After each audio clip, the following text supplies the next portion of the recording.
തരമാറ്റിലാണെങ്കിൽ കാണാൻ കഴിയുക നാഗേന്ദ്രൻ്റെ ജാതകമന്വേഷിച്ച് പിന്നാമ്പുറ കാലങ്ങളിലേക്ക് ആദർശ് കടക്കുകയാണ്. നാഗേന്ദ്രൻ എങ്ങനെ വീട്ടിൽ നിന്നും പുറത്തായി, അനന്തപുരിയിൽ നിന്നും പുറത്താക്കപ്പെട്ടു എന്ന് ഒരു ചോദ്യവുമായി ആദർശ് ഇറങ്ങിത്തിരിക്കുകയാണ്.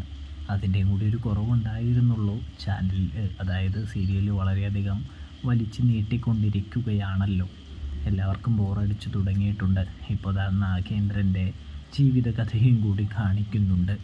അതിൽ നമ്മുടെ ജലജ പെരുങ്കള്ളി അവൾ നാഗേന്ദ്രൻ്റെ കൂടെ നിൽക്കാമെന്ന് പറഞ്ഞുകൊണ്ട് തന്നെ നാഗേന്ദ്രനെ കൊണ്ട് ഇവിടെ മൂർത്തീസ് ജ്വല്ലറിയിൽ ഒരു തിരിമറി നടത്തുന്നുണ്ട്. ഒടുവിൽ പിടിക്കപ്പെട്ടപ്പോൾ നാഗേന്ദ്രനെ തള്ളിപ്പറഞ്ഞ ഒരു ഭാര്യയാണ് ജലജ എന്ന് കാണാനായിട്ട് സാധിക്കുന്നുണ്ട്. അതിനുശേഷം മുത്തശ്ശനാണെങ്കിൽ നാഗേന്ദ്രനെ കരണമടിച്ച് പുകയ്ക്കുകയും കൂടാതെ തന്നെ വീട്ടിൽ നിന്നും ബാഗെ പാടിക്കൂടി കഴുത്തിന് പിടിച്ച് പുറത്താക്കുകയും ഒക്കെ ചെയ്യുന്നുണ്ട്. അതൊരു ചെറിയ ഫ്ലാഷ് ബാക്ക് അല്ല, അടുത്ത ഒരാഴ്ച അതിൻ്റെ പിന്നാലെ ആയിരിക്കും കഥ പോകുന്നത്.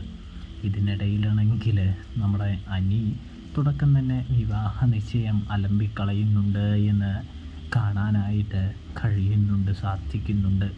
അനി വിവാഹ നിശ്ചയം വേണ്ട, എനിക്ക് നന്ദുവിനെ മതി എന്ന് പറയുമ്പോൾ മുത്തശ്ശന് വേറൊരു വഴിയുമില്ലാതെയാകുന്ന കാഴ്ച കാണാൻ സാധിക്കും.